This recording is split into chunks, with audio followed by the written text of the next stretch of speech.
There was once a man who believed he had the right to kill, not out of rage, not out of desperation, but because he thought he was right.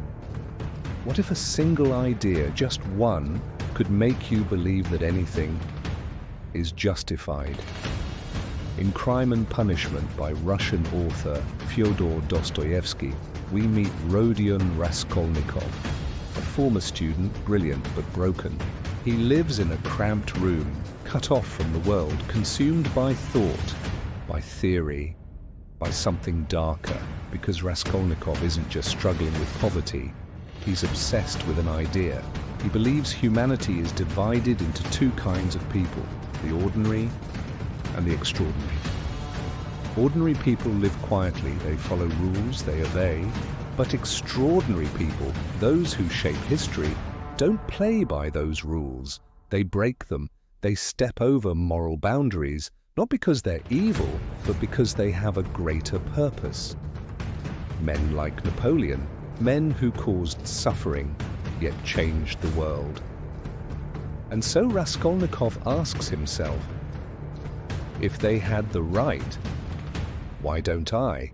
In the city there is an old pawnbroker, cruel, greedy, a woman who preys on the desperate. To Raskolnikov, she isn't a person, she's a problem, and problems can be solved. He begins to calculate. One life in exchange for many, one act to prove he belongs among the extraordinary. This isn't murder, he tells himself, it's justice. And then he does it. He kills her. Not for money, not for survival, but for an idea. But something goes wrong. Not in the world, in him. He doesn't feel powerful. He doesn't feel transformed. He feels watched. Every sound becomes a threat.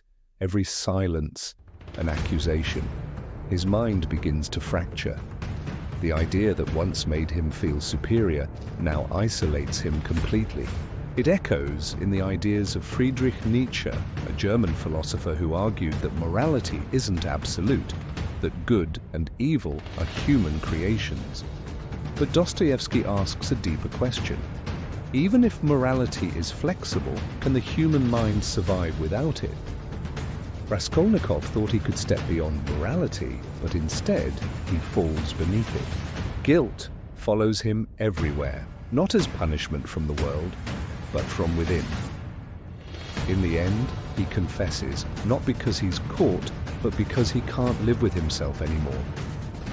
The idea that once made him feel powerful has destroyed him. This is the most dangerous idea in literature, that morality is optional, that you can justify anything if you believe strongly enough. The most dangerous ideas aren't the ones that shock you, they're the ones that make you pause and quietly wonder, what if I'm capable of the same thing? If you want more cinematic explorations into literature and the ideas that shape the world, subscribe to Literature Literally.